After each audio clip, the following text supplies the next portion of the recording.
तो हेलो मेरे प्यारे साथियों, आपका जिस चीज़ का इंतजार था आपको वही दिन आ गया है।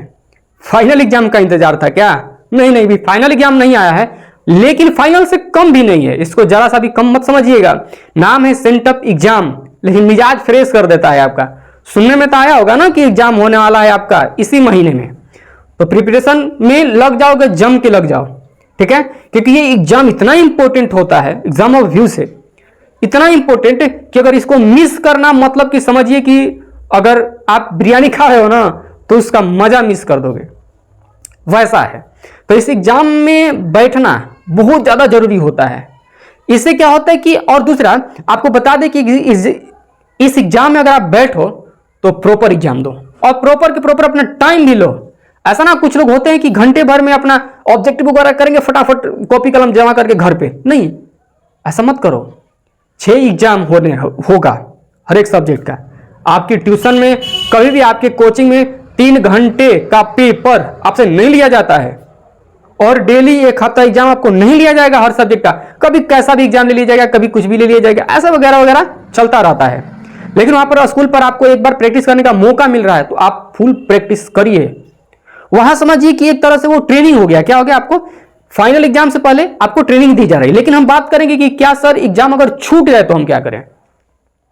पहली बात तो छूटना नहीं चाहिए बाय डिफॉल्ट। अगर किसी कारण से आपका एग्जाम छूट रहा है, कि कहीं आप इतना दूर हो कि आते आते एक एग्जाम तो छूट ही गया, तो अब सर क्या करोगे? क्योंकि माहौल तो बना है कि एकदम एग्जाम नहीं छूटना चाहिए, ये हो जाएगा वो हो जाएगा। ठीक है, हो जाएगा, लेकिन उपाय होता है हर चीज का। तो अगर आपका एग्जाम किसी कारणवश छूट रहा हो तो आप घबराए बिल्कुल नहीं।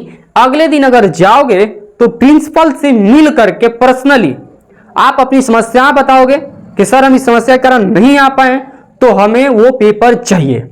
ठीक है, तो क्या होता है कि आपको पेपर कॉपी मिल जाता है, आप अपना केवल नाम वगैरह थोड़ा बहुत भर करके कॉपी जमा कर देते हो और सिग्नेचर कर देते हो, तो कंप्लीटली हो जाता है। मतलब ये कि आप अब्सेंट नहीं हो सकते हो। अगर इस एग्जाम में अब्सेंट होते हो तो हो सकता है कि आपको फाइनल एग्जाम में बैठने न दिया जाए। तो किसी भी हाल में आपको इस एग्जाम, सेंटअप एग्जाम में बैठना ही बैठना है। आपका तैयारी हुआ है या फिर नहीं हुआ है। कुछ लोग पूछेंगे कि सर क्वेश्चन कहां से आएगा? हर बार आपने एग्जाम दिया है तो पता चला कि यहां से आया, वहां से आया, इस चैप्टर से आया, उस चैप्टर से। इसमें कोई चैप्टर नहीं होता है, फुल सिलेबस से आएगा। सेंटअप मतलब कि पूरा के पूरा सिलेबस आपका एग्जाम आएगा, जिस तरह से फाइनल बोर्ड में पूछता है। कोई फर्क नहीं होता है। फर्क इतना होता है कि व्यवस्थाएं फर्क होती है और कॉपी फर्क होता है, बाकी पेपर वैसा ही मिलेगा इसमें भी जैसा फाइनल एग्जाम में आपको मिलेगा। पूरा सिलेबस से इसमें भी आता है, फाइनल में भी पूरा सिलेबस से आता है। वहां हालांकि कॉपी और मार्कशीट वगैरह वगैरह दुनिया भर के तामझाम होते हैं, है ना। फिर बहुत सारी चीजों को ध्यान में रखना होता है, चेक होता है, ऐसा वैसा बहुत सारी चीजों को रखा जाता है। लेकिन इसमें ऐसा कुछ भी नहीं है, ना ही आपको एडमिट कार्ड मिलने वाला है, ना ही कुछ मिलने वाला है। डायरेक्टली आप जाओगे वहां पर। हाँ, शायद एग्जाम फॉर्म आपसे मांग सकते हैं, रजिस्ट्रेशन कार्ड कुछ भी लेकर जाना होता है। आप जाओगे और आपका एग्जाम होगा, है ना। और फर्स्ट सेकंड सेकंड सिटी दोनों में हो सकता है। वो हर एक अलग अलग स्कूल की अपनी अपनी क्या है व्यवस्था है, जिस प्रकार से वो अपना चाहेंगे करा सकते हैं। इसमें कोई पर्सनली नहीं होता है, ठीक है।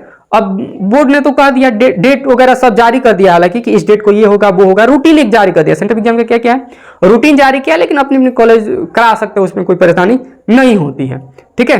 तो चलिए आप इस एग्जाम को मिस न करें और प्रॉपर तरीके से आप एग्जाम को दें। चलिए मिलेंगे हम लोग अगले क्लास में।